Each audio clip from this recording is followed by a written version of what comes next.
Shahidi wa siri anayetambulika kwa jina la P7 mwenye umri wa miaka 26 ameieleza Mahakama Kuu ya Tanzania masjala ndogo ya Dar es Salaam jinsi vijana walivyozua mjadala katika kijiwe cha bajaji baada ya kauli mbalimbali alizozitoa mwenyekiti wa Chadema Tundu Lissu, ikiwemo ya kwamba hata wakienda mahakamani hawatapata haki kwa sababu majaji ni vibaraka wa CCM. Aidha, amedai kuwa wakati wakiendelea kubishana alipata hamasa kupitia maneno hayo, ambapo ilimbidi aingie kwenye mtandao wa YouTube asikilize kwa kujiridhisha. P7 ilitoa madai hayo mbele ya jopo la majaji watatu akiongozwa na Jaji Dunstan Ndunguru akishirikiana na majaji James Karayemaha na Ferdinand Kiwonde wakati akitoa ushahidi huo dhidi ya Lissu katika kesi ya uhaini. Akiongozwa na wakili wa serikali mwandamizi Twawabu Issa, shahidi alidai kuwa yeye ni dereva wa bajaji na kazi zake anazifanya kwa Mrombo, Arusha toka mwaka 2023. Hali ya eneo hilo lina watu wengi wao madereva bajaji, mama ntilie na pia kuna maduka ya mahitaji ya nyumbani. Katika nukuu yake, shahidi huyo ameieleza mahakama ya kwamba Aprili 3 ya mwaka 2025 majira ya jioni alikuwa maeneo ya kazini kwake kijiweni kwa Morombo. Katika nukuu yake, shahidi huyo ameieleza mahakama ya kwamba Aprili 3 ya mwaka 2025 majira ya jioni nilikuwa maeneo ya kazini kwangu kijiweni kwa Morombo. Tulikuwa kwenye mazungumzo ya kawaida ya kijiweni. Baada ya hapo mtu mmoja akaibua mazungumzo mengine tofauti na yale ya mwanzo. Alidai kuwa mtu huyo aliwaeleza kuwa hawajasikia kwamba Chadema wamesema watazuia uchaguzi mkuu wa mwaka huu, na pia akasema tena watakinukisha mbaya. Akasema polisi wanaiba kura na hata wakienda mahakamani hawatapata haki kwa sababu majaji ni vibaraka wa CCM.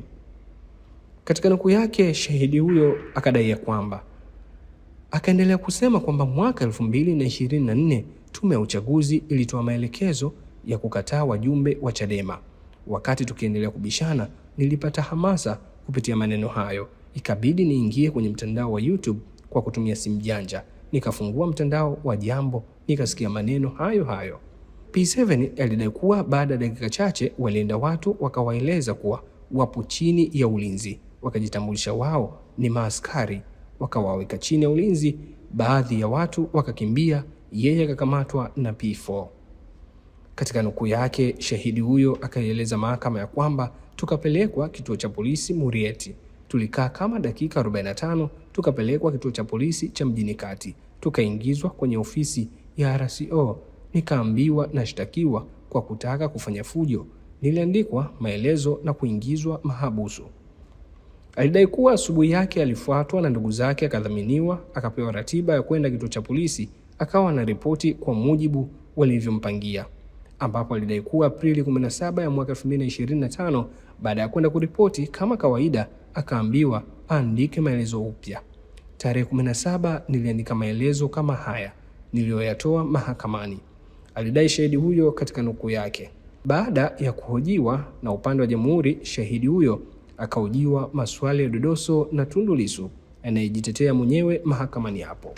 Lissu akaanza kwa kumuuliza, wewe ni mzaliwa wa Kirangi? Shahidi akajibu ndiyo. Lissu akamuuliza, unapandisha kwa Sakina darajani? Shahidi akakaa kimya. Lissu akamuuliza tena, kijiji cha Kirangi? Shahidi akajibu ndiyo. Lissu akamuuliza, usiogope? Lissu akamwambia, usiogope, siwezi kukufata huko. Shahidi akajibu sawa.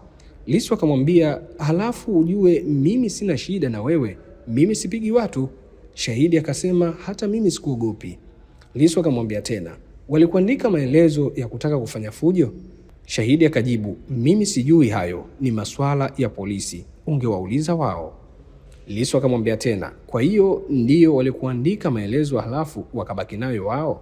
Shahidi akajibu, nahisi ni utaratibu wa polisi. Lissu akamwambia tena, ulimaliza darasa la 7 mwaka 2009? Shahidi akajibu, nikukatishe, nilimaliza darasa la 7 mwaka 2014. Lissu akaongea tena, waheshimiwa majaji, mimi ninayo karatasi ya mwaka 2009, huko kwenu ikoje?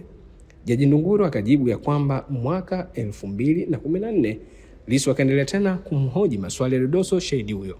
Akamwambia kwamba waeleze waheshimiwa majaji kama maelezo yote niliyoyasoma yapo kwenye hayo ulionayo. Shahidi akajibu ndiyo, yapo sahihi. Lissu akamuuliza tena, katika ushahidi wako leo umeeleza mahakama pale kwa Mrombo kijiweni kuna watu wengi wakiwemo madereva bajaji, ni kweli ama si kweli? Shahidi akajibu ni kweli. Lissu akamwambia waeleze waheshimiwa majaji kama hayo maneno ya watu kuwa wengi eneo hilo wakiwemo mamantilie, madereva bajaji na maduka kama yapo kwenye maelezo yako. Shahidi akajibu hayapo.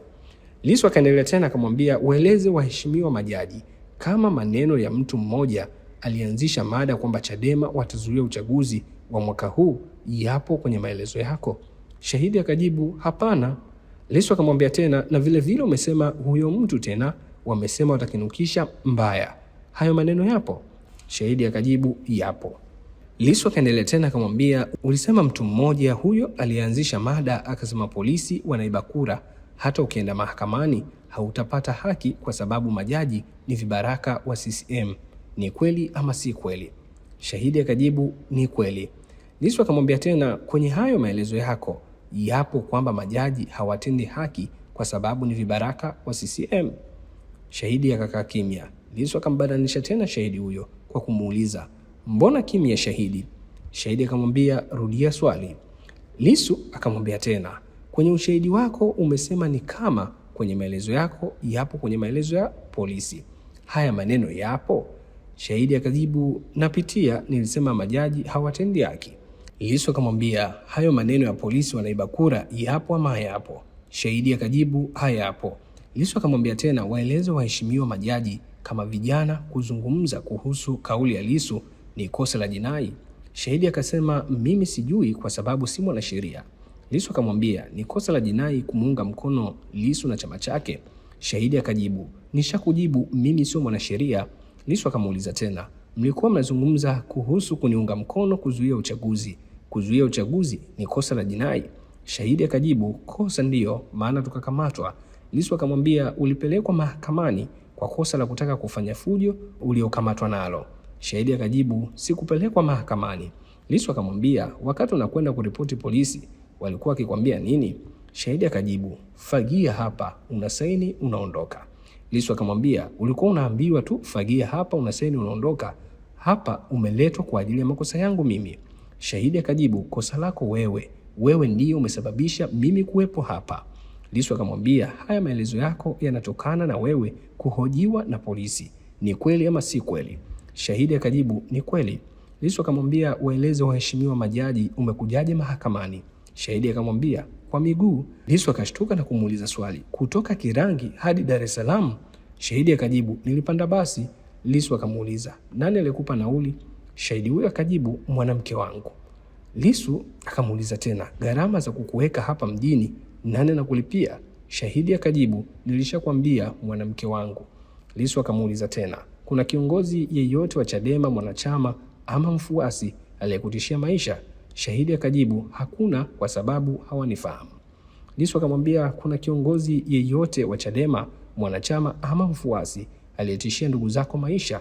Shahidi akajibu hakuna. Ni mwendelezo wa ripoti za kiushahidi katika kesi ya uhaini ambayo inamkabili mwenyekiti wa Chadema Tundu Lissu, ambapo kesi hiyo imeahirishwa hadi hapo Februari 19 mwaka huu 2026 kwa ajili ya kuendelea na hatua ya ushahidi kwa shahidi wa 12 na mwendelezo wa mashahidi wengine, baada ya leo mahakama kuishia kwa shahidi wa 11 tu wa upande wa jamhuri baada ya shahidi wa 12 kupatwa na msiba wa mkwewe. Mimi natumika na hizi ni ripoti zaidi.